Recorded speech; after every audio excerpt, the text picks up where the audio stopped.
திமுக முன்னாள் நிர்வாகி பாலியல் தொல்லை கொடுத்ததாக புகார் அளித்த விவகாரத்தில் அரக்கோணம் மாணவி சென்னையில் ஆளுநரை சந்தித்து புகார் அளிக்க தொடர்ந்து முயற்சித்து வருகிறார். அது தொடர்பான அண்மை செய்தியை பார்க்கிறோம். கூடுதல் விவரங்களை நமது செய்தியாளர் முருகேசனிடம் கேட்கலாம். முருகேசன், ஏற்கனவே தொடர்பாக புகார் அளிக்கப்பட்டு காவல்துறை தரப்புல இதற்கான நடவடிக்கைகள் எடுக்கப்பட்டு வர நிலையில ஆளுநரை தொடர்ந்து சந்தித்து அவரிடம் புகார் அளிக்க வேண்டியதன் அவசியம் என்ன?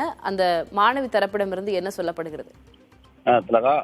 அரக்கோணம் திமுக இளைஞரணி துணை அமைப்பாளர் தெய்வசெயல் என்பவர் ஒரு கல்லூரி மாணவியை ஏமாற்றி திருமணம் செய்து கொண்டு பாலியல் வழக்கில் ஈடுபட்டதாகவும் அவரை பிற திமுக பிரமுகர்களுக்கு இல்லத்திற்கு செல்ல வேண்டும், நான் சொல்லுவார் வீட்டுக்கெல்லாம் செல்ல வேண்டும் இரவு நேரத்தில் என்று குறிப்பிட்டதன் காரணமாக இருவருக்கும் இடையே பிரச்சனை இது தொடர்பாக அரக்கோணத்தில் புகார் அளிக்கப்பட்டது.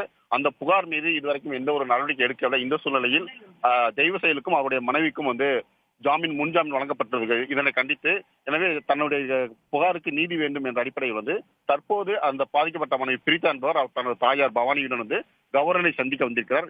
கவர்னர் இங்கில்லை, எனவே நீங்கள் ஆன்லைன் மூலம் புகார் தெரிவிங்கள் என்று குறிப்பிட்டு அங்கிருந்த காவலர்கள் அவர்கள் பெண் காவலர்கள் 2 பேர் ஆட்டோவில் கிண்டியில் உள்ள ஆர்டிஓ அலுவலகத்துக்கு அனுப்பி வைத்தனர்.